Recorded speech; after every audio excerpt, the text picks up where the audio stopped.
اعوذ باللہ من الشیطان الرجیم بسم اللہ الرحمن الرحیم سبح للہ ما فی السماوات وما فی والارض۔ تسبیح بیان کرتی ہے اللہ تعالیٰ کے لیے ما فی السماوات والارض، ہر وہ چیز جو آسمانوں میں ہے اور زمین میں ہے۔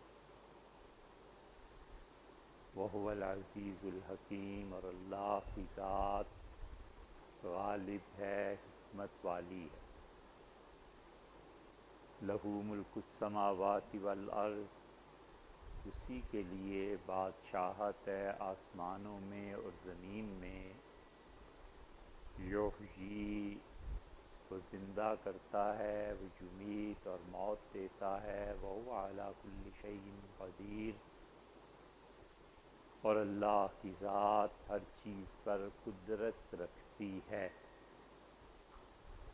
هو الاول، سب سے پہلے وہی، والآخر، اور سب سے آخر پہ بھی وہی، والظاہر، اور ظاہر بھی وہ، والباطن، اور باطن بھی وہ، وہو بکل شیء علیم، اور اللہ کی ذات ہر چیز جانتی ہے۔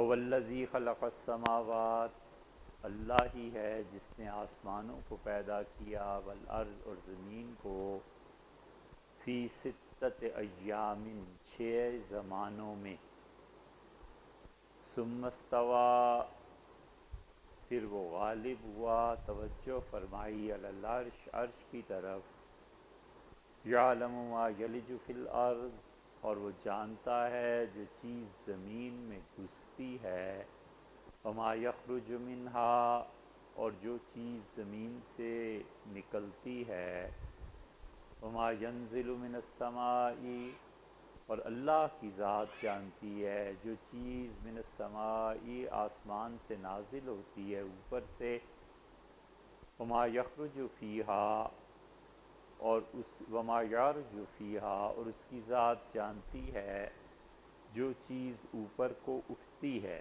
وَهُوَ مَعَكُمْ، اور اللہ تمہارے ساتھ ہے، اینما کنتم، لوگو تم کہیں بھی ہو، واللہ بما تعملون بصیر، اور اللہ کی ذات جو اعمال تم کرتے ہو انہیں دیکھتی ہے۔ لَهُ مُلْكُ السَّمَاوَاتِ، آسمانوں کی بادشاہی بھی اس کی، والارض، زمین پہ بھی اسی کا تسلط اور اسی کی حکمرانی ہے۔ وَإِلَى اللَّهِ تُرْجَعُ الْأُمُورُ، اور یاد رکھو ہر کام اسی کی طرف لوٹتا ہے۔ یولج اللیل فی النہار، دن میں داخل کر دیتا ہے رات کو، چنانچہ دن لمبے ہو جاتے ہیں۔ وَیُولِجُ النَّہَارَ فِی اللیل، اور دنوں کو داخل کر دیتا ہے رات میں تو راتیں لمبی ہو جاتی ہیں۔ وَهُوَ عَلِیمٌ بِذَاتِ الصُّدُورِ، اور لوگوں یقیناً اللہ ہی کی ذات ہے جو ہر اس چیز کو بھی جانتی ہے جو تمہارے سینوں میں چھپی ہوئی ہے۔ یہ سورہ حدید ہے 26ویں پارے میں، 27ویں پارے میں، اور اس سورت کا اللہ تعالیٰ نے آغاز فرمایا ہے اپنے اسماء گرامی سے، اور جو ابھی آیات پڑھی ہیں 6، ان میں اللہ تعالیٰ نے اپنے 16 ناموں کا مسلسل ذکر فرمایا، اور یہ وہ صورت ہے جو اسلام کے آغاز میں کچھ چیزیں نازل ہوئیں، کچھ آیات اس کی مدینہ منورہ میں نازل ہوئیں، اور اسی لیے جب آپ اسے دیکھتے ہیں تو یہاں پر ٹائٹل میں اس کے لکھا جاتا ہے کہ مدنیہ، یہ سورت مدینہ منورہ میں نازل ہوئی۔ وجہ اس کی یہ ہے کہ اسی میں آتا ہے کہ اللہ تعالیٰ نے فرمایا ہے آگے چل کے کہ لا یستوی منکم من انفق من قبل الفتح وقاتل، اور یقیناً تم میں سے جن لوگوں نے فتح مکہ سے پہلے خرچ کیا یا حدیبیہ سے پہلے خرچ کیا اور انہوں نے اللہ کی راہ میں جہاد کیا، اور جو لوگ حدیبیہ کے معاہدے کے بعد یا فتح مکہ کے بعد آئے ہیں خرچ کرنے کے لیے اور جہاد کرنے کے لیے، بالکل دونوں برابر نہیں ہیں۔ اولئک اعظم درجۃ من الذین انفقوا من بعد وقاتلوا، یقیناً ان لوگوں کا درجہ بہت بلند و بالا ہے جو سبقت لے گئے خرچ کرنے میں اور سبقت لے گئے اللہ کی راہ میں جہاد میں حدیبیہ یا فتح مکہ سے پہلے۔ لیکن پھر فرمایا کہ وَكُلًّا وَعَدَ اللَّهُ الْحُسْنَى، البتہ اللہ کا وعدہ ہے کہ جو مکہ کی حدیبیہ کی فتح سے پہلے آئے خرچ کیا یا بعد میں آئے، بہرحال اللہ سلوک سب کے ساتھ اچھا کرے۔ صحابہ کرام رضی اللہ عنہ کے حق میں یہ بہت بڑی بشارت ہے کہ جس نے ایک مرتبہ بھی رسول اللہ صلی اللہ علیہ وسلم کو دیکھا ہے اور فتح مکہ سے پہلے یا بعد میں، بہرحال اللہ نے کہا کہ ہم ان لوگوں کے ساتھ بہترین نیکی کا اور اچھائی کا سلوک کریں۔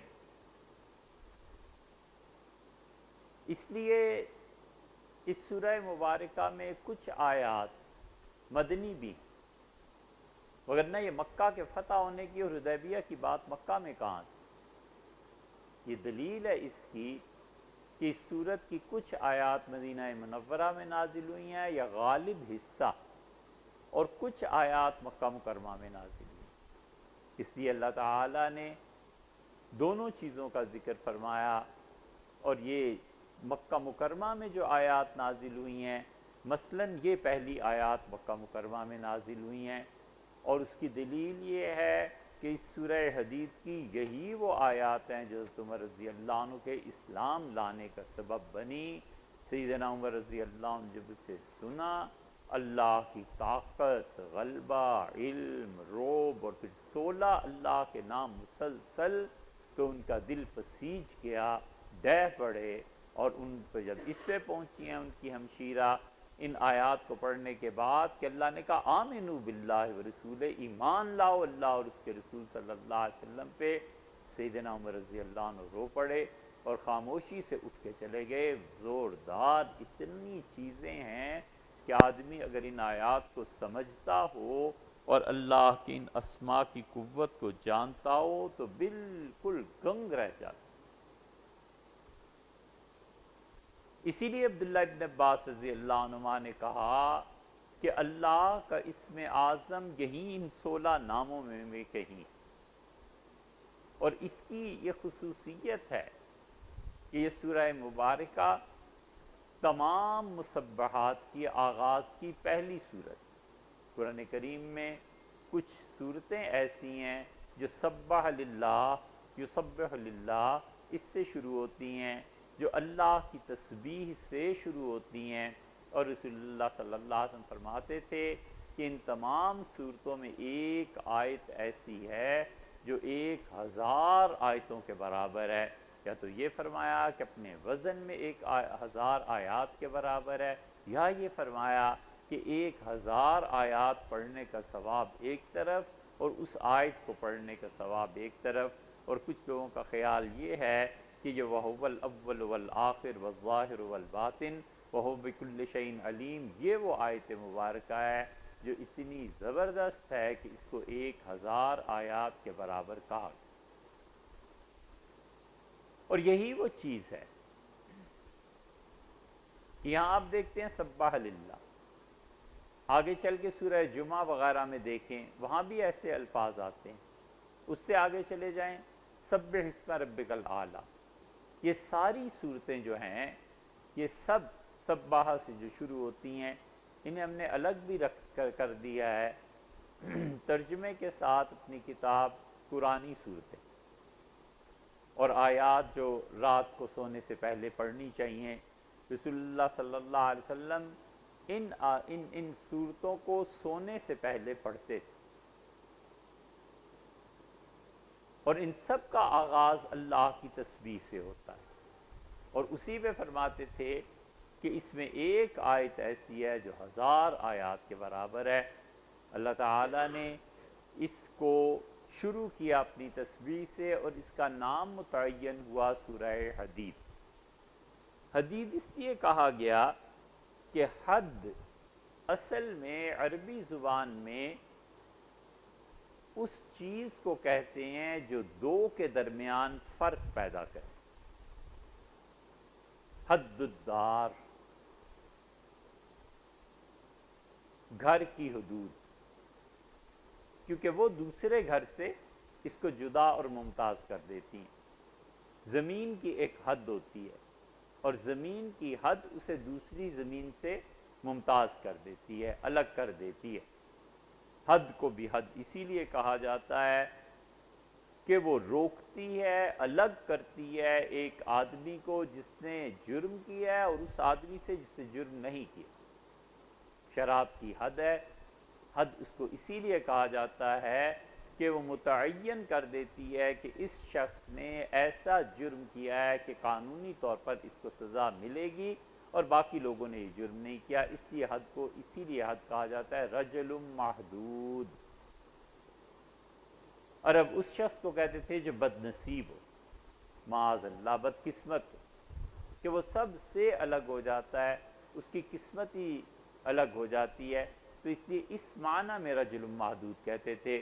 یہ سورہ حدید جو ہے، اس سورہ مبارکہ کا نام اس لیے حدید رکھا گیا کہ حدید عربی میں کہتے ہیں لوہے کو، اصل اس کے معنی یہ ہیں سٹیل، اور لوہا حد، حد السکین، چھری کی دھار۔ چھری کی دھار فیصلہ کر دیتی ہے، چھری کی دھار کاٹ کے رکھ دیتی ہے، چھری کی دھار بالکل الگ کر دیتی ہے۔ اس لیے اسے سورہ حدید کہا گیا کہ اللہ نے اس میں فرمایا کہ وَأَنزَلْنَا الْحَدِيدَ، اور ہم نے نازل کیا ہے لوہا۔ اور بالکل اس سے پہلے قرآن کریم میں یہ لفظ آ چکا ہے، سورہ کہف میں آتونی زبر الحدید۔ ذوالقرنین بولے رحمہ اللہ، اور انہوں نے فرمایا کہ مجھے لا دو لوہے کی چادریں۔ یاجوج اور ماجوج نے درخواست کی تھی کہ آپ ہمارے لیے یاجوج اور ماجوج کے باقی ان کے برعکس جو دیگر قبائل تھے، انہوں نے درخواست کی تھی کہ یہ یاجوج اور ماجوج آتے ہیں اور مفسدون فی الارض، یہ زمین میں فساد مچاتے ہیں، آپ ہمارا ایک کام کرتے جائیں اور وہ ایک دیوار بڑی تعمیر کر دیجئے، تو ہم آپ کو خراج ٹیکس دینے کے لیے تیار ہیں۔ تو انہوں نے کہا میرے پروردگار نے مجھے بہت کچھ دیا ہے، اور مجھ سے صرف اتنا کرو کہ اعینونی بقوہ، طاقت چاہیے افراد کی، مزدور چاہیے، اور مزدوری میں لگ جاؤ۔ اور پھر انہوں نے وہاں ایک دیوار بنائی۔ اللہ تعالیٰ نے تفصیل کے ساتھ اس کا تذکرہ سورہ کہف میں کیا، اور اللہ تعالیٰ نے فرمایا کہ اس نے لوہے کو پگھلا، فلاں چیز، پھر اس طرح وہ دھاتوں سے ایک دیوار تعمیر ہو گئی پوری کی پوری۔ اور انہوں نے کہا کہ ذوالقرنین رحمۃ اللہ علیہ نے کہ یہ میں نے بنا دی ہے، فَإِذَا جَاءَ وَعْدُ رَبِّي جَعَلَهُ دَكَّا، اور قرب قیامت میں میرے پروردگار کا جب وعدہ پورا ہوگا تو یہ دیوار ٹکڑے ٹکڑے ہو جائے گی، اور پھر وَهُم مِّن كُلِّ حَدَبٍ يَنْسِلُونَ، اور یہ یاجوج اور ماجوج ہر اوپر کی جگہ سے نیچے کی طرف کودیں گے، جلدی سے پیش قدمی کریں گی ان کی فوجیں، اور یہ لوگ آ جائیں۔ وہاں بھی حدید کا لفظ آیا ہے، قرآن نے استعمال کیا، اور وہ پہلا موقع ہے کیونکہ سورہ کہف اس سے پہلے نازل ہو چکی تھی، لیکن وہاں پر سورہ حدید اس کا نام نہیں رکھا گیا، کیونکہ اصحاب کہف جو تھے وہ ایک اتنی بڑی چیز تھی کہ ان کے نام کے ساتھ اس سورت کو منسوب کیا گیا، اور یہاں پر اور کوئی چیز ایسی ہے نہیں اتنی بڑی یہ اس سے منسوب کرتے، تو اس لیے نام اس کا سورہ حدید رکھا گیا، یعنی وہ سورت جس میں اللہ تعالیٰ نے لوہے کا ذکر فرمایا ہے۔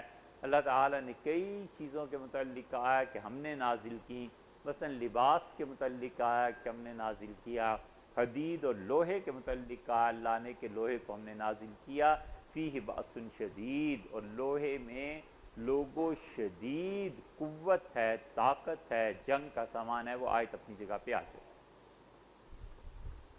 یہاں سے اس کو شروع کیا کہ سبح للہ، یہ پہلا نام اللہ نے اپنی ذات کا لیا، اور اللہ نے فرمایا تسبیح کرتی ہے ہر وہ چیز ما فی السماوات والارض، جو کچھ کے آسمانوں میں ہے اور زمین میں ہے، ہر چیز اللہ کی تسبیح کرتی ہے۔ کائنات کی ایک ایک شے اپنے پروردگار کی تسبیح بیان کرتی ہے۔ بتا دیا کہ اس کو طوعاً کریں یا کرہن کریں، دونوں صورتوں میں کرتی ہیں۔ طوعاً کرنے کا مطلب یہ ہے کہ اللہ کی اطاعت اور اللہ کی بندگی میں مومن انسان کائنات کی ہر چیز سمیت اللہ کی تسبیح بیان کرتا ہے۔ کبھی اپنی زبان سے تسبیح بیان کرتا ہے سبحان اللہ و بحمدہ، کبھی کہتا ہے سبحانک اللہم و بحمدک، کبھی کہتا ہے ربنا لک الحمد، کبھی کہتا ہے ربی، یا تسبیح کے جتنے بھی جملے ہیں یہ سارے کے سارے انسان اپنی زبان سے بیان کرتا ہے۔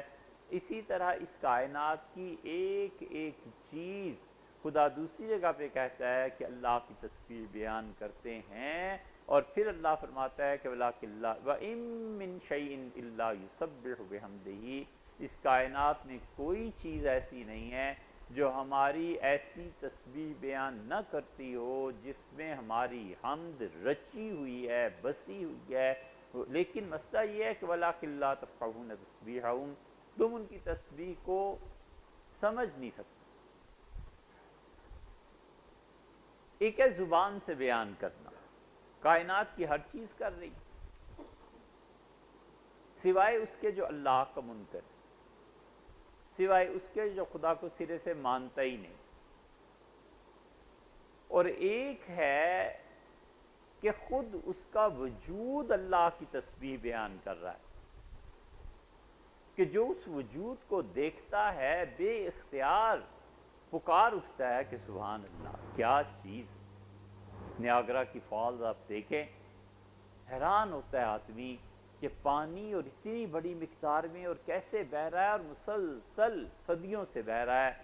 آدمی اس چیز کو دیکھتا ہے تو حیرت گم ہو جاتا ہے اس میں۔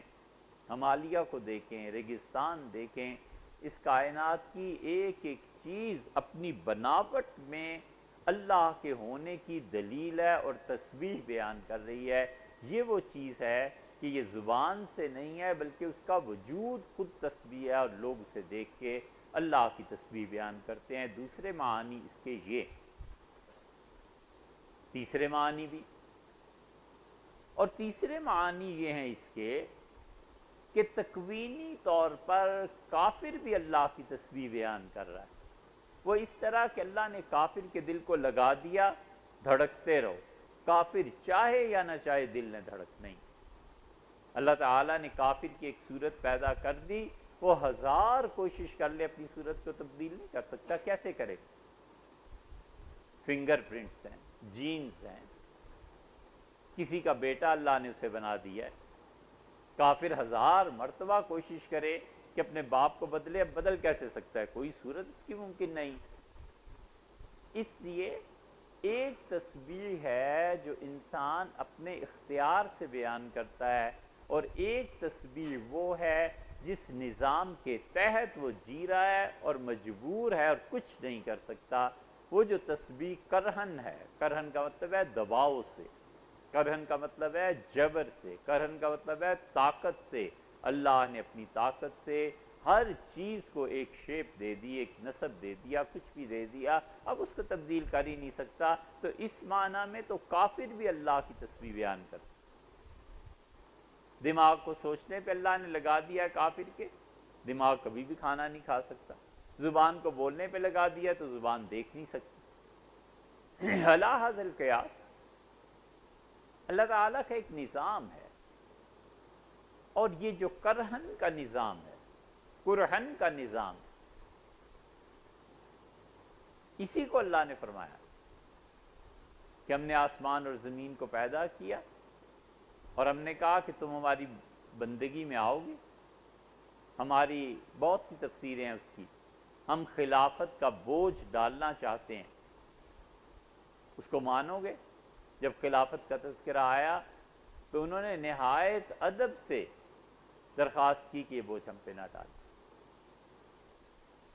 اور جب زمین و آسمان کو پیدا کیا تو کہا تم اپنی برکتیں ظاہر کرو گی، آسمان اوپر سے کہا بارش برساؤ گے، تم سے کچھ چیزیں نیچے آئیں گی، طوعاً او کر، تم میری بات مانو گے یا میں تم پہ جبر کروں؟ قالتا، دونوں بولے زمین و آسمان، اطینا طاعین، اللہ ہم اپنی خوشی سے، اپنی رغبت سے تیری اطاعت کریں گے، اپنی خوشی سے اے اللہ ہم تیرے مطیع اور فرما بردار۔ تو یہ ایک اور معنی ہے۔ اس لیے آگے چل کے جو بات ہے نا، وہ اصل میں یہ ہے کہ تم تشریع اور تکوین کو جوڑتے کیوں نہیں؟ ایک چیز ہم نے اپنی قدرت سے رکھ دی ہے کہ دل کو دھڑکنا ہے، دماغ کو سوچنا ہے، پاؤں کو چلنا ہے، ہاتھ کو پکڑنا ہے، یہ سارا نظام ہے ہمارا، تم تبدیل کر سکتے ہو؟ جب نہیں کر سکتے تو دیکھو ان کے ذریعے جو اعمال تمہارے اختیار کے ہیں وہ بھی ہماری اطاعت میں کرو، ہمارے خلاف نہ۔ ہم نے زبان کو دیا ہے تاکہ تم اقرار کرو، زبان سے تم دیکھنے کا کام نہیں لے سکتے، زبان چکھنے کے لیے، بولنے کے لیے، ناک بند کر دیں تو زبان تو سانس نہیں لے سکتی۔ تو کہا تکوینی طور پہ جب یہ چیزیں ہماری اطاعت کر رہی ہیں تو تشریعی طور پہ جو ہم نے زبان کا کام رکھا ہے اس کو بھی کرو۔ یہ تشریعی اور تکوین میں جب تم تضاد کو پیدا کرتے ہو، اور تکوینیات میں جبر سے ہمارے سارے کام ہو رہے ہیں، جبر سے مراد وہ جبر نہیں ہے جس کی مذمت کی گئی ہے، جبر سے یہاں پہ مراد خدا کا وضع کردہ نظام ہے کہ جب تکوینیات میں تم اس کے خلاف کچھ نہیں کر سکتے، جس کا بیٹا بنا دیا بس بنا دیا، تم کچھ نہیں کر سکتے، تو دیکھو جو شریعت ہم نے متعین کی ہے کہ زبان ہمیشہ اچھی بات کرے گی، ہمارا اقرار کرے گی، دماغ اس کے لیے سوچے گا، جسم نماز کے لیے جھکنا چاہیے، تلاوت کے لیے جھکنا چاہیے، اللہ نے جو ملک کا کسی جگہ کا قانون بتایا اس کو کرنا چاہیے، تو جس طرح تم تکوینیات میں ہمارے تابع ہو، تشریعات میں بھی تابع ہو جاؤ، یہ ہے بات۔ زبان ہم نے دی، اسی سے شرک کرتے ہو، دماغ ہم نے دیا، اسی سے ہمارے انکار اور کفر کرتے ہو، ہاتھ پاؤں ہم نے دیے، اور کافر ہونے کی وجہ سے ان ہاتھ پاؤں سے ایسی حرکتیں کرتے ہو جو ہماری شریعت کے منافی ہیں۔ تو یہ دو رنگی اپنے آپ میں پیدا مت کرو، یکساں ہو جاؤ، جس طرح تکوین میں ساری چیزیں ہمارے آرڈر کے تحت کام کر رہی ہیں اور تھوڑا سا اختیار تمہیں دے دیا تو اپنے اختیار کی بنا پر اس کے مطابق کر لو۔ اس لیے فرمایا سبح للہ، اللہ کے لیے تسبیح بیان کرتی ہیں۔ یہ اللہ تعالیٰ کا پہلا نام آیا ذات کا، اور اللہ کے ذات کی کیا نام ہے؟ ایک نام اللہ، یہ اس کا ذاتی نام۔ باقی جتنے بھی نام ہیں صفات سے تعلق رکھتے ہیں، عزیز ہے، غالب ہے، محیی ہے، زندگی دیتا ہے، ممیت ہے، موت دیتا ہے، رحمان ہے، رحیم ہے، کریم ہے، جواد ہے، جو بھی نام ہے سب صفتوں کے ساتھ متصف ہیں، ذات کا نام ایک ہی ہے، اللہ۔ یا پھر بعض اہل لغت نے رحمان کو بھی اللہ کا ذاتی نام قرار دیا، وہ کہتے ہیں کہ خود خدا کہتا ہے قُلِ ادْعُوا اللَّهَ أَوِ ادْعُوا الرَّحْمَٰنَ۔ جب رسول اللہ صلی اللہ علیہ وسلم نے بسم اللہ پڑھی، یہ بسم اللہ کیوں ہے ہر چیز کے آغاز میں؟ یہاں بھی بسم اللہ الرحمن الرحیم لکھا ہوا، اس لیے کہ کفار مکہ جب کوئی کام شروع کرتے تھے تو پہلا جملہ لکھتے تھے کہ بسم اللہ والعزیٰ، لات اور عزیٰ جو ہمارے بڑے معبود ہیں ان سے برکت حاصل کرتے ہوئے۔ ان کے نام سے برکت لیتے ہوئے. تو یہ جو لات اور عزا تھے ان کے ناموں کو شریعت نے ہٹا دیا اور اللہ نے کہا بسم اللہ پڑھو. یا وہ لکھتے تھے بسمک اللہم، اللہ کے نام سے آغاز کرتے ہوئے. اسی لیے حدیبیہ میں جب رحمان لکھا گیا تو ان کا یہ کون ہے رحمان، ہم نہیں پہچانتے. ایک اور موقع پہ بھی کفار نے کہا رسول اللہ صلی اللہ علیہ وسلم یہ رحمان کون ہے، ہم نہیں جانتے. اللہ نے آیت نازل، اللہ نے کہا قل ادعوا اللہ او ادعوا الرحمن، تم اللہ کہہ کے پکارو مجھے یا رحمان کہہ کے پکارو. سارے اچھے نام اسی کے ہیں. تو اللہ کے بدلے میں چونکہ رحمان آیا ہے، اس لیے بعض حضرات کا خیال یہ ہے کہ اللہ اور رحمان یہ دونوں اللہ کے ذاتی نام ہیں، اسی لیے منع کیا گیا ہے. اللہ نے کہا ہے کہ ان الذین یلحدون فی اسمائہ، مالک، بادشاہ، شہنشاہ ہوں میں، اگر میرا نام کسی نے بگاڑا نا تو ہم قیامت میں نبٹ لیں گے اس. اس لیے اللہ کے جتنے بھی نام ہیں ذاتی یا صفاتی کبھی نہیں بگاڑنے چاہیے. رحمان سے رحمو بنا دیتے ہیں کہ خاص طور پہ رحمان تو ایسا نام ہے کہ جس طرح اللہ کا نام ابدیت کی اضافت کے بغیر نہیں لیا جا سکتا بندوں میں سے. کسی کا نام اگر رکھا ہو رحمان بھی نہیں لیا جا سکتا. عبداللہ ہے مثلا کسی کا نام، تو ابدیت کی اضافت، بندگی، تعلق اللہ سے جوڑا گیا نا. اب عبد الرحمن نام ہے تو اس کا تعلق رحمان پروردگار عالم سے جوڑا گیا ہے. اس لیے عبد الرحمن اگر کسی کا نام ہے تو اس کو رحمان کہنا ایسے ہی جائز نہیں جیسے کسی کا نام ہے عبداللہ تو اس کو کوئی کہے اللہ. یہ دونوں گناہ کی بات. رحمان صاحب آئے اور رحمان ملک اور فلاں گاتے پھرتے ہیں، کوئی خیال نہیں آتا کہ اللہ کے ناموں میں بگاڑ پیدا کرنا. اللہ نے ادب سکھایا اور اسے کہا ان الذین یلحدون فی اسمائی، جو ہمارے ناموں کو بگاڑے گا نا ہم نبٹ لیں گے قیامت. یہ چیز دنیا میں بھی قوانین ہے. ملکہ کا نام، فلاں کا نام، بانی کسی ملک کا نام، بڑی شخصیت، اس نام کو نہیں بگاڑا جا سکتا. اسٹیٹ بینک نوٹ واپس کر دیتا ہے. ہمارے یہاں قانون ہے نا، اسٹیٹ بینک کہتا ہے یہ شکل بگاڑی گئی ہے لہٰذا یہ نوٹ قابل قبول نہیں ہے. لوگ یہ حرکتیں کرتے تھے، حکومت نے قانون بنا دیا. اسی طرح اللہ کے جتنے بھی نام ہیں بالکل اس چیز کے قریب نہیں پٹکنا چاہیے. اللہ کا ادب ہے، احترام ہے، اور اللہ کے لیے ساری صفات ہیں تو اللہ کے صفاتی ناموں کو بھی بگاڑے نہیں.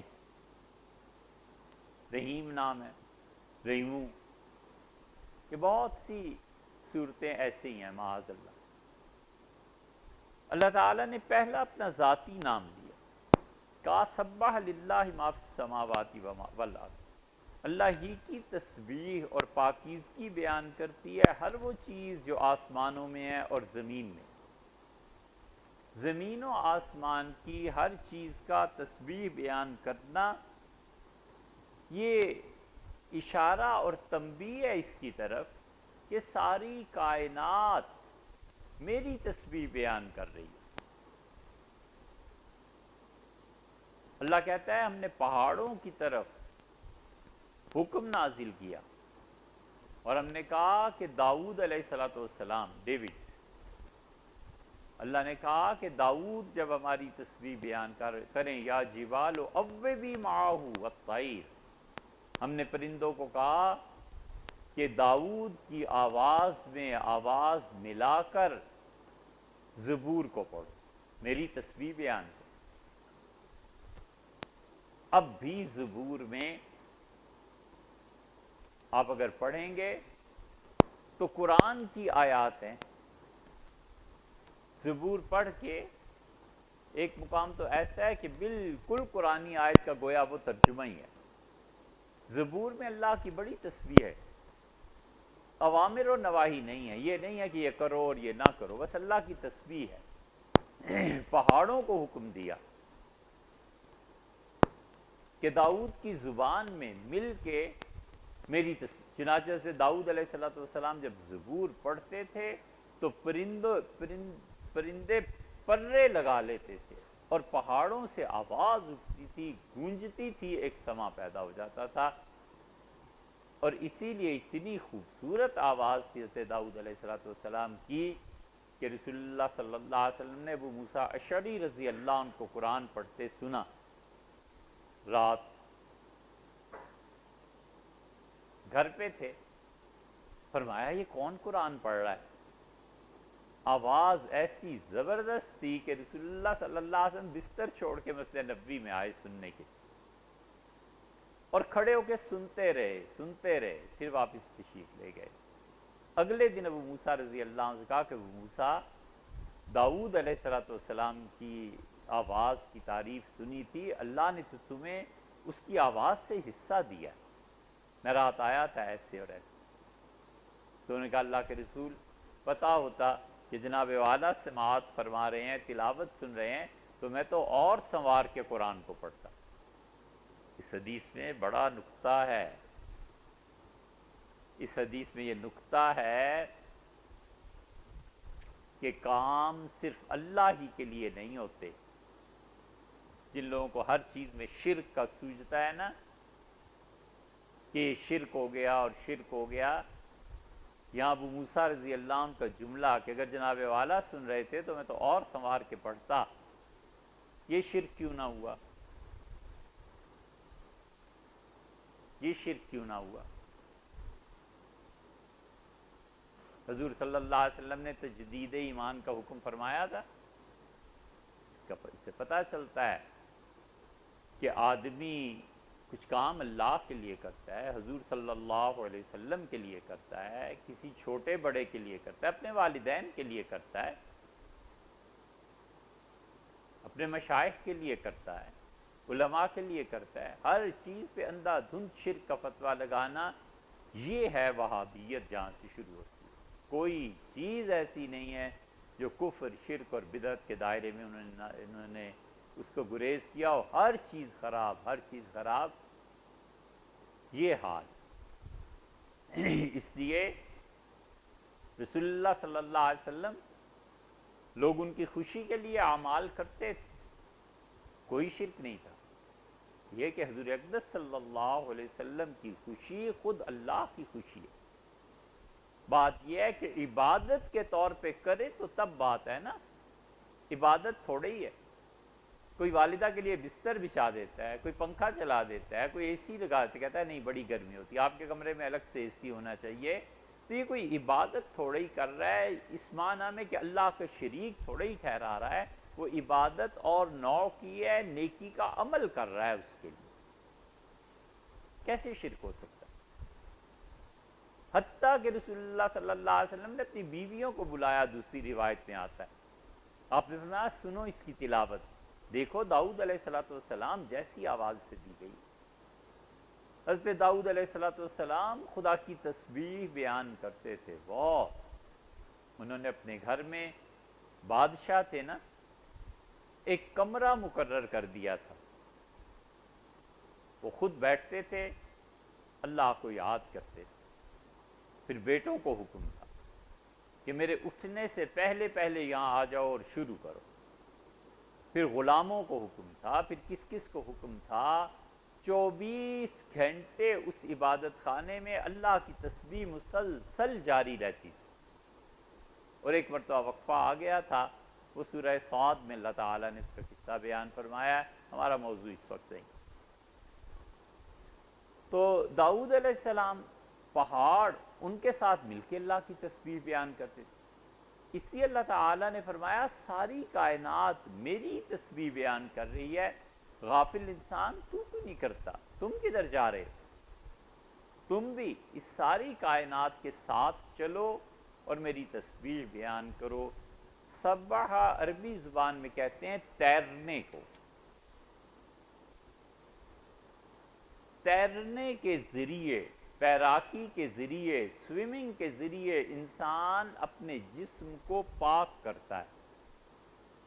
بنیادی طور پہ یہی ہے نا، باقی چیزیں تو بعد میں، ایکسرسائز کرتا ہے نہیں، یہ سب چیزیں بنیادی طور پہ تو پاکی ہے نا۔ تسبیح کہتے ہیں ہر اس جملے کو جس میں انسان اللہ تعالی کی پاکیزگی کی گواہی دیتا ہے کہ ظالموں نے، کافروں نے تجھ پہ جو تہمت لگائی ہے، اے رب میں اس سے برات کا اظہار کرتا ہوں، تو پاک ہے اس تہمت سے۔ کیا انسان کیا خدا کو پاک کرے، انسان کے بس میں ہے ہی کیا؟ لیکن تسبیح بنیادی طور پر وہ جملہ ہے جس کے ذریعے سے بول کے آپ اللہ پہ لگائے گئے الزامات کی تردید کرتے ہیں، بس ہے وہ بھی تعریف اللہ کی، لیکن نیگیٹو اپروچ ہے نا۔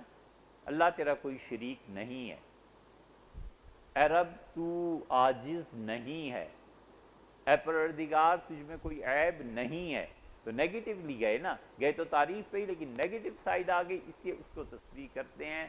اور کیا زبردست بات وہاں روم نے مثنوی میں کہی، اسے پڑھو یار، مثنوی جیسی چیز کہاں ہے؟ سنائی عطار خود معروم کہتے ہیں کہ وہ دو آنکھیں تھیں، ان کے بعد میں آیا ہوں، تیسرے اور چوتھے علامہ اقبال، یہ چار آدمی امت میں ایسے زبردست آئے ہیں کہ ایک سے ایک بڑھ کے ہے، حکیم سنائی، اور سنائی کے بعد عطار، اور پھر معروم، اور پھر علامہ۔ یہ علامہ کا اضافہ ہم نے کیا ہے، ہمارا خیال ہے کہ یہ اس درجے کے آدمی تھے، اسی لیے تو بار بار معروم کو اپنا پیر۔ معروم کی بات تسبیح پہ ایسی شاندار ہے، کیا دماغ تھا اور کیا الہام ہوا ہوگا۔ انہوں نے کہا من کردم پاک تسبیح شان را، کسی نے کسی کو سمجھایا اور اس نے کہا جو سبحان اللہ سبحان اللہ سبحان اللہ پڑھتے رہتے ہو نا، یہ اللہ پاک ہے، اللہ فلاں چیز سے پاک ہے پاک ہے پاک ہے، تم اللہ کو پاک نہیں کر رہے ہوتے، یہ سب کچھ پڑھ کے اپنے ہی آپ کو پاک کر رہے ہوتے۔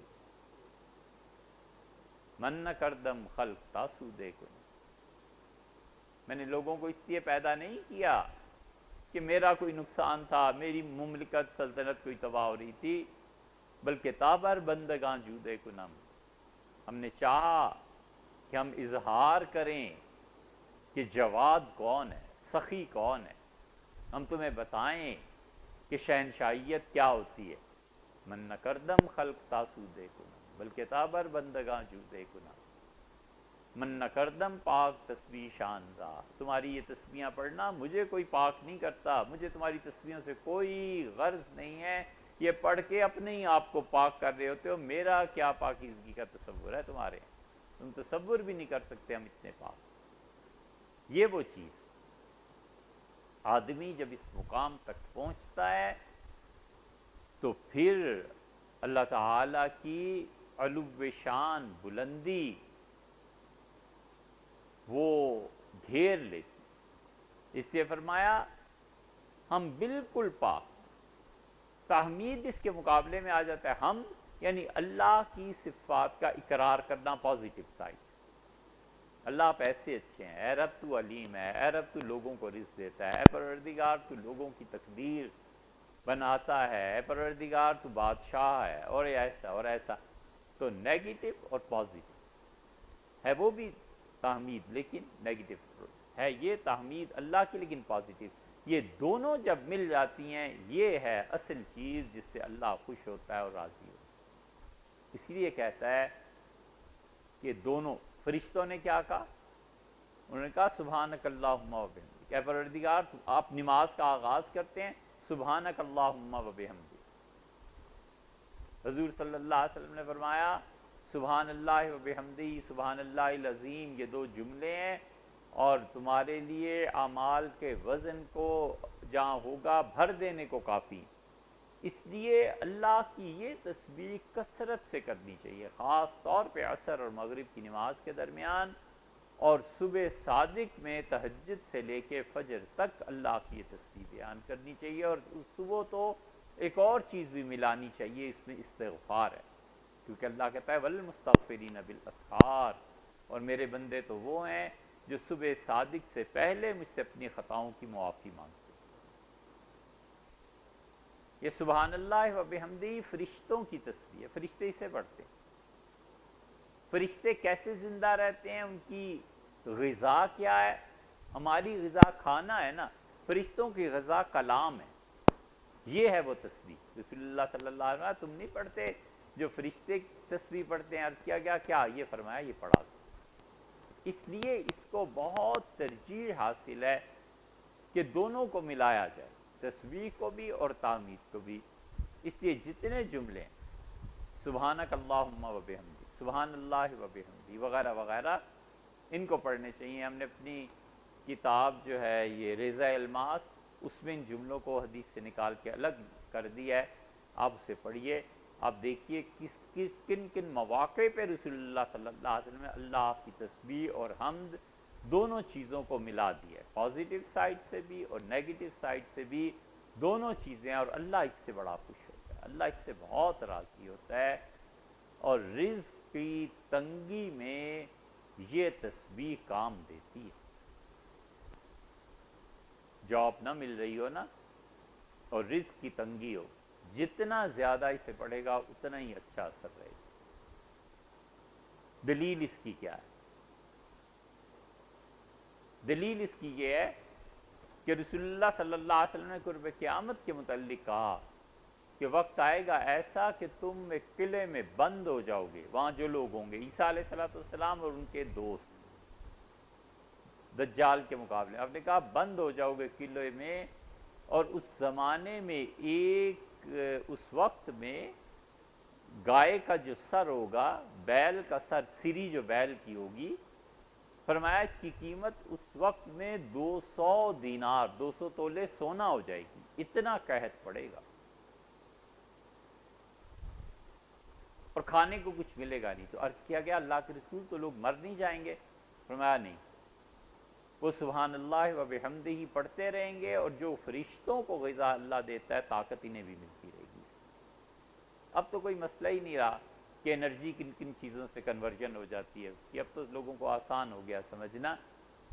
تو انرجی کی کنورژن کلام کے ذریعے، اس لیے اسے پڑھنا چاہیے۔ رسول اللہ صلی اللہ علیہ وسلم بتایا ہے کہ اس سے رزق ملتا ہے، اس لیے فرمایا کہ اللہ کی تسبیح بیان کرتی ہے ساری کا، وَهُوَ الْعَزِيزُ، اور اللہ کی ذات غالب ہے، طاقت ہے، غلبہ ہے، چھا جانے والی ہے۔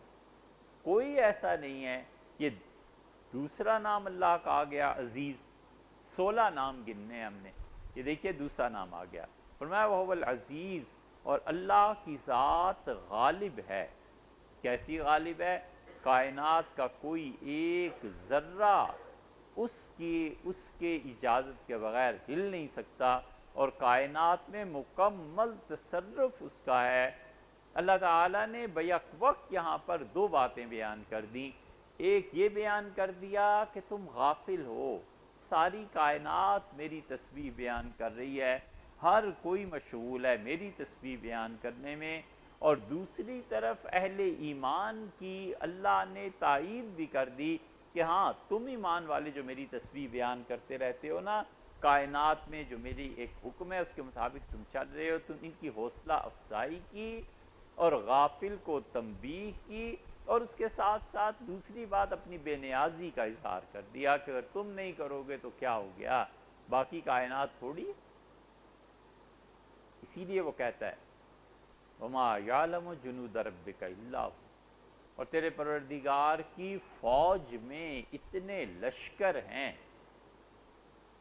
کہ تیرے رب کے علاوہ کوئی نہیں جانتا۔ دشمن پہ فتح پانی ہے نا، تم کیا کرتے ہو؟ لوہے کا استعمال، بارود کا استعمال، انسانوں کا استعمال۔ ہم کیا کرتے ہیں؟ ہمارے تو اتنے لشکر ہیں دشمنوں پہ قابو پانے کے لیے کہ تم جانتے ہی نہیں۔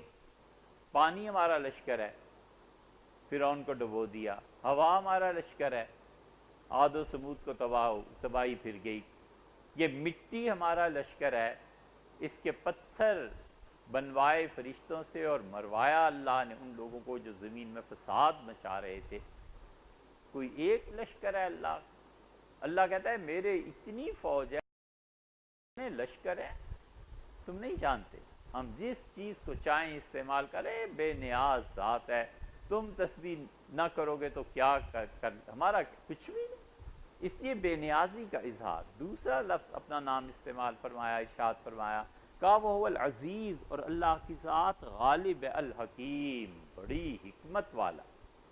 دیکھو حکیم ایسا ہے کہ اس کی حکمت کا تقاضا یہ ہے کہ حشر بپا ہونا چاہیے۔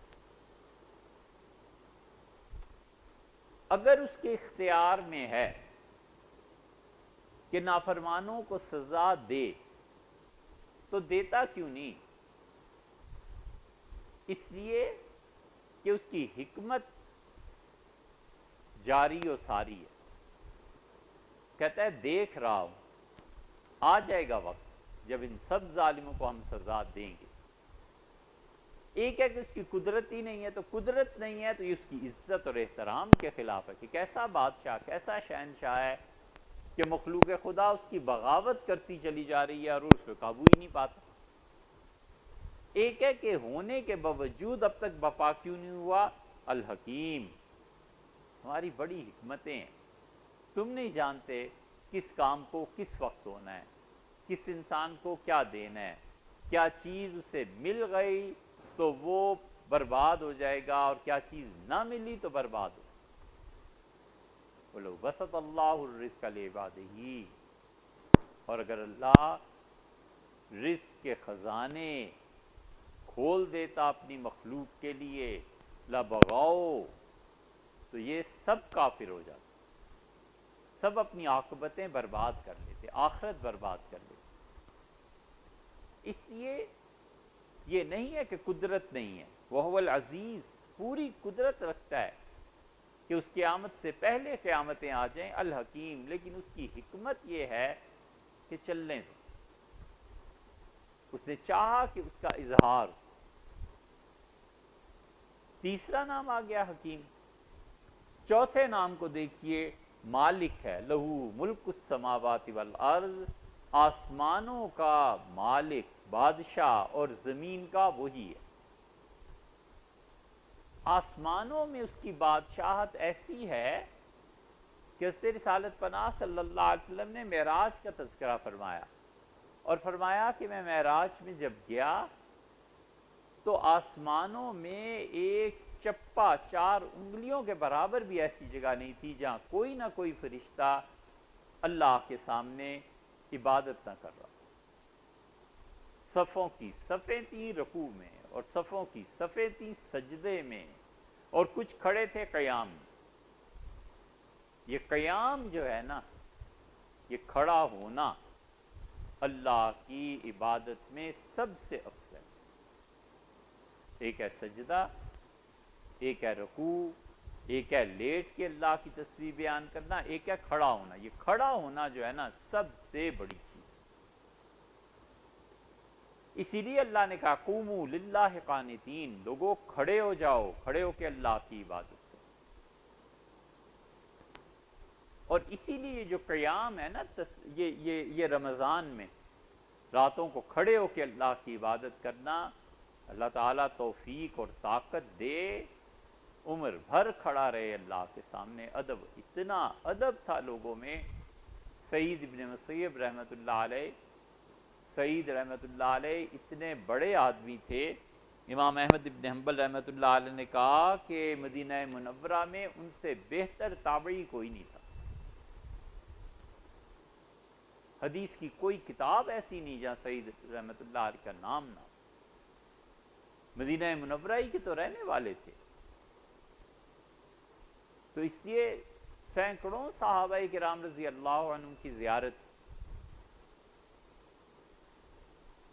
کسی نے ان سے کہا کہ یہ کون آدمی جا رہا ہے، تو انہوں نے کہا میں لوگوں کو ان کی پیٹھ سے نہیں پہچان پاتا۔ تو انہوں نے کہا کیوں؟ آپ پیچھے سے ہر آدمی پہچان لیں۔ انہوں نے کہا کہ 27 سال ہو گئے ہیں، مجھ سے پہلے مسجد نبوی میں کوئی نہیں آیا، 25 برس ہوتے ہیں، میں آخری آدمی ہوتا ہوں جو مسجد نبوی سے نکلتا ہوں۔ اس کا سعید اس لیے کیوں؟ انہوں نے کہا وہ بھی کوئی نوکر ہے کہ بادشاہ پکارے اور پھر حاضر ہو، نوکر کو چاہیے پہلے ہی سے کھڑا ہونا رہنا چاہیے. کہ یہ کیا عبادت ہے کہ حی علی الصلاح اور حی علی الفلاح پہ مسجد میں آتے ہو؟ میں تو پہلے سے ہی پہنچ جاتا ہوں کہ آپ کے کہنے کے، آپ کی صدا، آپ کے پکارنے کے علاوہ ہی میں آپ کا غلام ہوں، پہلے سے بیٹھا ہوں. کوئی حد ہے اس ادب؟ اس لیے یہ قیام سب سے افضل ہے. اللہ کہتا ہے وَقُومُوا لِلَّهِ قَانِتِينَ، اللہ کے سامنے کھڑے رہو، ہاتھ باندھ کے کھڑے رہو، ہاتھ کھول کے کھڑے رہو. یہودیوں کے تہوار آتے ہیں. ہم لندن میں ایک محلے میں رہے، بالکل یہودیوں کی ساری چاروں طرف یہودیوں ہی کا محلہ تھا.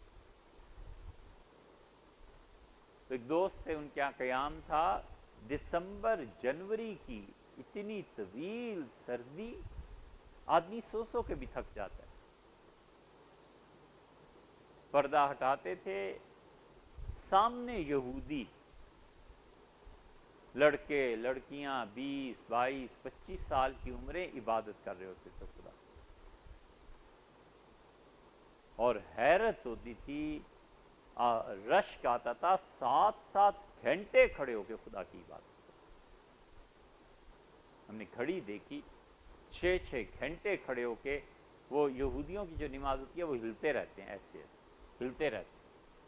وہ ہل ہل کے، جوان لڑکے کھڑے ہیں، پیچھے لڑکیاں کھڑی ہیں، اور جو بوڑھے ہیں بیٹھے ہوئے ہیں دیکھ رہے ہیں. 6 گھنٹے خدا کی عبادت. ہم تو 4 گھنٹے نہیں کھڑے ہوتے، 3 گھنٹے نہیں کھڑے ہوتے، اور وہ بھی اس میں رکوع بھی ہے، سجدہ بھی ہے، پھر ریسٹ بھی ہے. اتنا مسلسل کھڑے ہو کے عبادت پہلی اور آخری مرتبہ شاید دیکھی. خدا کی عبادت کر رہے ہیں، جو پڑھنا ہوتا تھا پڑھ رہے ہیں، اپنی زبان میں پڑھتے تھے، ہمیں نہیں معلوم. اس لیے قیام خدا کے سامنے سب سے افضل،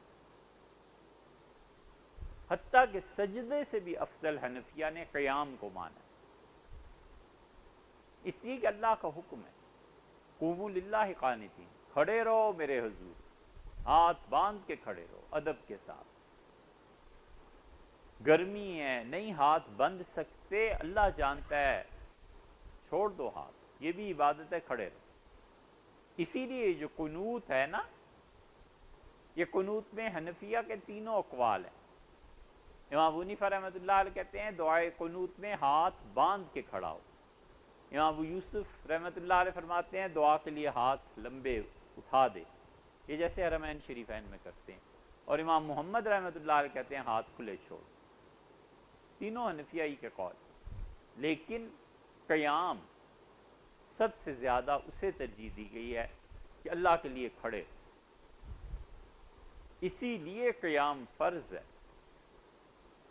کوئی آدمی فرض نماز بیٹھ کے نہیں پڑھ سکتا. ایک لمحے کے لیے وہ کھڑا ہو، اللہ اکبر کہے، یہ اس کا قیام ہے، پھر بیٹھ جائے، پھر پوری فرض نماز وہ بیٹھ کے پڑھتا ہے، ٹھیک ہے. لیکن ابتدائی قیام فرض ہے، غفلت کرتے ہیں لوگ. اسی طرح فجر کی جو سنتیں ہیں یہ واجب کے قریب قریب ہیں، ان میں اور وتر میں بھی قیام ضروری ہے. اللہ کہتا ہے حکیم، اللہ کی ذات بڑی حکمت والی. آ جائے گا وقت جب قیامت قائم ہو جائے گی. بادشاہ ہے آسمانوں کا اور زمینوں کا، لہٰذا اس شہنشاہیت، فرشتے، حضرت رسالت مآب صلی اللہ علیہ وسلم فرماتے ہیں قرآن کیا کہتا ہے وَإِنَّا لَنَحْنُ الصَّافُّونَ، اور فرشتوں نے کہا اے پروردگار ہم صفوں کی صفیں کھڑے ہیں تیرے. اِنَّا لَنَحْنُ الْمُسَبِّحُونَ، اور اے رب ہم تیری تسبیح بیان کرنے والے ہیں، اے رب ہم تیری پاکیزگی بیان کرنے والے.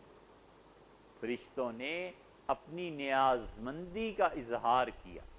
بندے کو بھی چاہیے کہ اپنی نیاز مندی کا اظہار کرے، نفل پڑھے، عبادت کرے. پوری امت 2 چیزوں میں جڑی ہوئی. اسلام کی پوری تاریخ 2 چیزوں کے ساتھ وابستہ ہے. یہ ہزاروں نہیں لاکھوں صفحات کا نچوڑ ہے جو ہم عرض کر رہے ہیں. اسلام پورے کا پورا دو چیزوں سے جڑا ہوا ہے، علم سے اور ذکر سے، بس یہ دو پر ہیں پرندے کے، جس چیز میں کمی آئی جہاز کے دو پروں میں اسی طرف تباہی تھی، ایک علم ہے ایک ذکر۔ علم ہے، پڑھنا پڑھانا ہے، تعلیم ہے، قرآن ہے، حدیث ہے، سمجھنا ہے، سمجھانا ہے، دنیا کے علوم ہے، میڈیکل ہے، انجینئرنگ ہے، فلاں ہے فلاں ہے، یہ سب علم سے وابستہ شانیں ہیں، علم سے وابستہ چیزیں ہیں۔ دین اور دنیا کا علم، یہ تقسیم اپنی سمجھ میں تو آتی نہیں، بھئی آپ کرتے ہوں گے، لیکن جو علم انسانوں کو نفع دیتا ہے اللہ اس کو اچھی نگاہ سے دیکھتا ہے۔ علم، ترقی، اور دوسری چیز خدا کی یاد، بس ان دو چیزوں کو جمع کرتا رہے۔ بہتر سے بہتر یونیورسٹی میں اپروچ ہونی چاہیے، بڑے سے بڑے ادارے میں جا کے پڑھنا چاہیے، ہارورڈ اور فلاں آکسفورڈ ہیں کیا یار؟ اگر ہمت اور جذبہ ہو، اس ملک میں بھی آکسفورڈ بن سکتا ہے اور اس ملک میں بھی ہارورڈ یونیورسٹی بن سکتی ہے، کوئی مسئلہ نہیں ہے۔ مسئلہ پہنچ جاتا ہے سرمائے پہ کہ جو مذہبی طبقہ ہے ان کے پاس سرمایہ کم ہے اور ان کے مقابلے میں سرمایہ زیادہ ہے، اور پھر دوسری بات یہاں پر بہت سے پیچھے سے کھینچنے والے بھی ہیں کہ یونیورسٹی بنا کے کیا کرو گے، کیوں نہ حج کرائیں، کیوں نہ عمرہ کرائیں، کیوں نہ والدین کو حج اور عمرہ، یار تم اس کی بجائے زبردست اسکول بناؤ، یونیورسٹی بناؤ۔ یہ علم ہے، یہ تعلیم ہے۔ انڈیا نے میڈیکل پہ جو کام کیا ہے، گورے آتے ہیں اپنے ملکوں کو چھوڑ کے انڈیا میں میڈیکل کے لیے، کیا ہے؟ محنت کیا نا، کام کیا۔ اس لیے اسلام ہمیشہ اسی سے ہے، فرد بھی قوم بھی، کہ علم اور ذکر، اللہ کی یاد، پڑھے بھی، بہترین سے بہترین ڈگری حاصل کرے، اور اس کے ساتھ ساتھ اللہ کی یاد، نماز، تلاوت، یہ جتنی چیزیں خدا نے ارشاد فرمائی ہیں اس میں کمی نہ آئے۔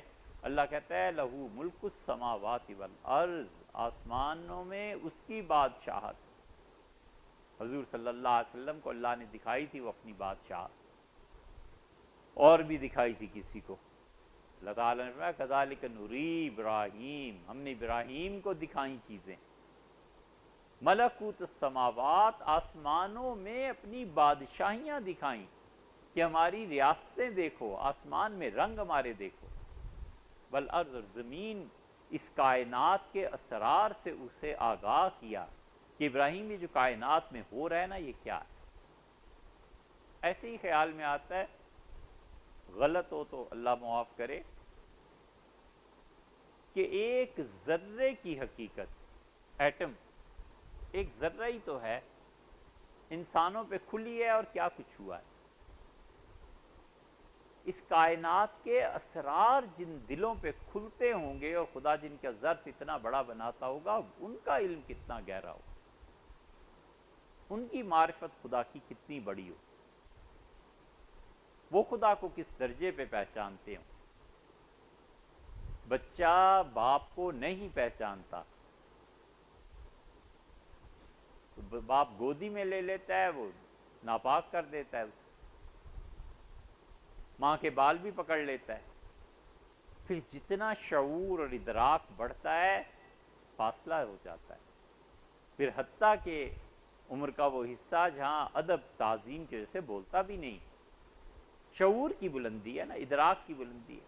ایسے ہی انبیاء علیہ السلام کو خدا کا شعور اور ادراک جس سطح پہ ہوتا ہوگا، جو معرفت الہیہ انہیں حاصل ہوتی ہوگی، وہ غیر کیسے، ہم تو برداشت بھی کوئی نہیں کر سکتے، دل پھٹ جائے، مر جائے۔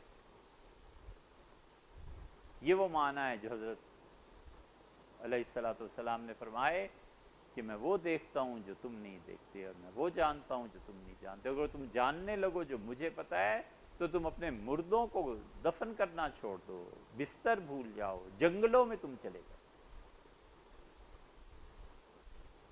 اس لیے اللہ سے دعا کرنی چاہیے کہ خدا اپنی معرفت میں اضافہ کرے، جتنا جتنا اسے پہچانتا جائے گا نا، اتنے اتنے اسرار و رموز کھلیں۔ سلطنت شب، جو رات کو اس کی بادشاہی ہوتی ہے نا، کمال کی چیز۔ یہ جو ملائے اعلیٰ ہے، کمال کی چیز۔ زمین پہ اس کی حکمرانی آئے دن مشاہدہ ہو، مٹے نامیوں کے نشان کیسے کیسے۔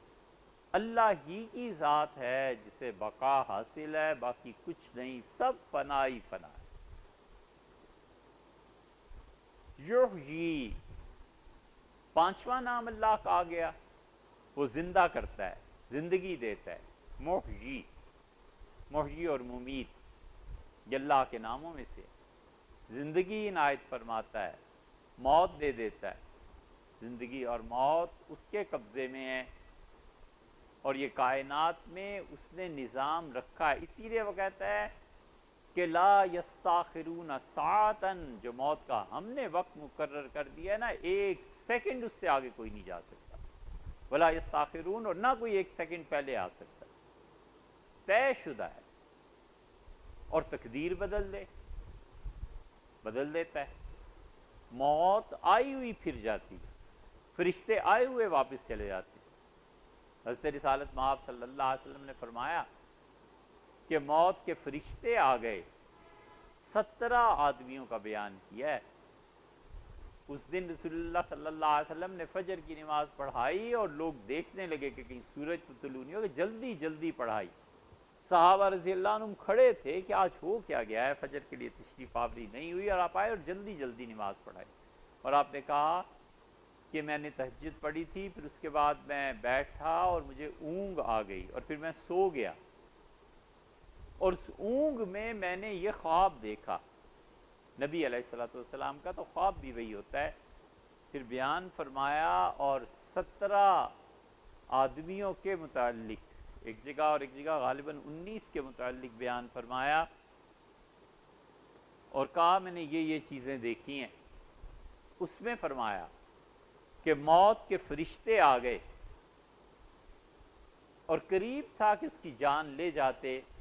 ایک نیکی آئی اور اس سے کہا ہٹو۔ انہوں نے کہا تم کون ہو؟ انہوں نے کہا یہ میں اس کی والدہ کی دعا ہوں۔ کہا پھر؟ انہوں نے کہا اللہ نے مجھے بھیجا ہے، قبول فرما لیا ہے، اور کہا اس بندے کی عمر بڑھا دیں۔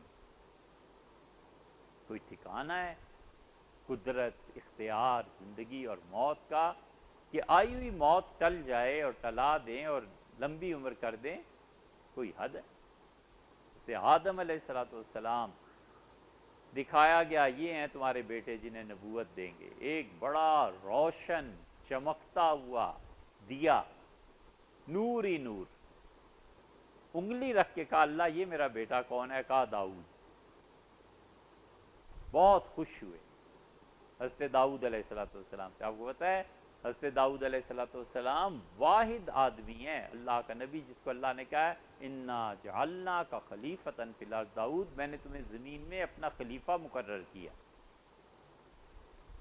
کسی کے متعلق اللہ نے نہیں کہا کہ میں نے خلیفہ مقرر۔ آدم علیہ السلام کے متعلق بحث آ گئی ہے، اللہ نے نہیں کہا کہ وہ میرے خلیفہ ہیں۔ یہ واحد اللہ کے نبی ہیں جن کے متعلق اللہ نے کہا داؤد ہم نے تمہیں خلیفہ مقرر کیا۔ آدم علیہ السلام نے پوچھا ہے رب میری اس بیٹے کی عمر تھوڑی، کہا 60 سال۔ کہا رب بہت تھوڑی ہے، زیادہ کر دیں۔ کہا نہیں بدلیں۔ سوچتے رہے، پھر عرض کیا کہ میں 1000 سال کا ہوں گا تو میں 40 سال اپنے بیٹے کو دے دوں؟ فرمایا تمہاری مرضی۔ ان کا رب میرے بیٹے کی عمر 100 سال کر دے۔ اللہ نے کہا 100 سال ہوگی۔ اور اللہ تعالیٰ نے فرمایا کہ لاؤ کاغذ یا چمڑا یا کوئی چیز اس پہ لکھو اور اس سے دستخط کراؤ۔ آدم علیہ السلام نے دستخط کیے، اور رسول اللہ صلی اللہ علیہ وسلم اللہ نے کہا میرے عرش کے نیچے جا کے رکھ۔ جب 960 سال پورے ہوئے اپنے، تو فرشتے آ گئے کہ حضرت چلیں۔ انہوں نے کہا ایسے ہی آ گئے، ابھی تو 40 سال باقی ہیں۔ فرشتوں کو، ان فرشتوں کو خبر نہیں تھی۔ گئے، عرض کیا تو تعالی شاہ نے فرمایا نسی آدم، یہ آدم کو بھولنے کی عادت پڑ گئی ہے نا، اس کی اولاد میں بھی آگے اب یہ بیماری چلے گی. نسی ذریتہ، اس کی اولاد بھی کہہ کے بھول جایا کرے گی، اس کی اولاد بھی کہہ کے بھول جایا کرے گی. بھول ہی جاتے ہیں لوگ، لیکن کتنا دشوار ہوتا ہے بھلانا. خیر، اللہ نے کہا وہ تحریر لے جاؤ. آدم علیہ السلام نے جب تحریر اور دستخط دیکھے تو چپ ہو گئے. اللہ نے کہا اچھا جا، تجھے اور دے دیتے ہیں 40 سال. بے نیاز ذات ہے، بادشاہ اور شہنشاہ ہے. یحیی و یمیت، زندگی بھی دیتا ہے اور موت، اور جب وہ موت بھیج دے کوئی طاقت نہیں ہے جو ٹال سکے. نہ دے دے.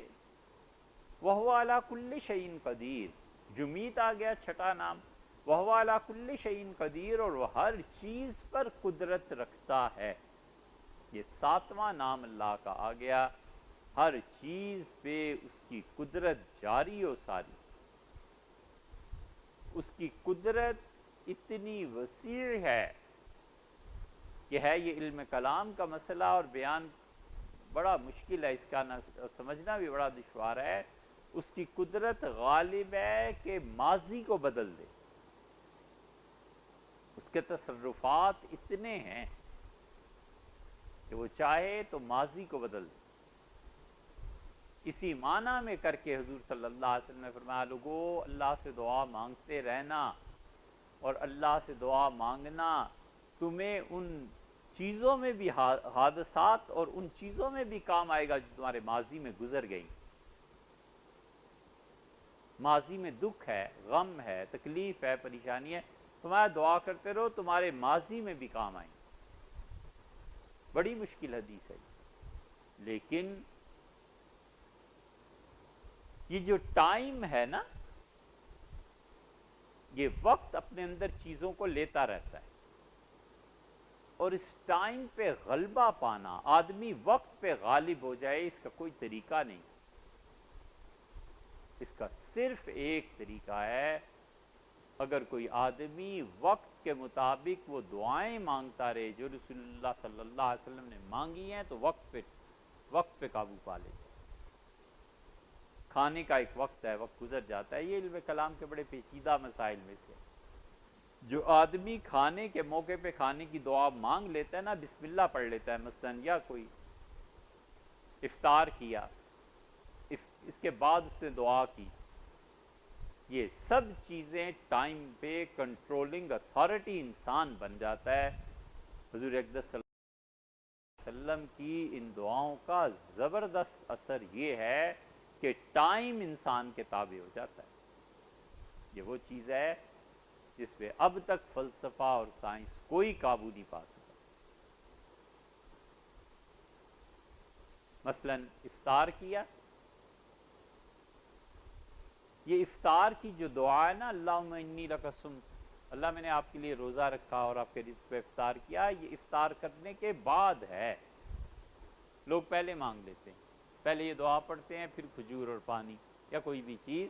ایسے نہیں ہے، پہلے افطار کرنا ہے، بسم اللہ پڑھی، کوئی چیز کھائی، پھر اس کے بعد کہتا ہے کہ اللہ میں نے افطار کر لیا اور اے اللہ آپ کا رزق کھا لیا. ابھی تو کھایا ہی نہیں، تو پہلے دعا پڑھنے کا کیا ہے بھی؟ غلط بات. اسی طرح پانی پیا، شربت پیا، اس کے بعد کہتا ہے ذهب الظمآ، پیاس بجھ گئی، وابتلت العروق، اور جسم تر بتر ہو گیا، وثبت الاجر انشاء اللہ، اور اگر اللہ نے چاہا تو اس کا اجر بھی ثابت ہے، قائم ہے. تعالیٰ شانہ مہربانی فرمائیں گے، اس کا اجر مجھے دیں گے. اس لیے اللہ کی قدرت اس کو بیان کیا، اور اس سے اگلی آیت کریمہ میں اللہ نے اپنے علم کے متعلق ارشاد فرمایا. کل انشاءاللہ اس سے آگے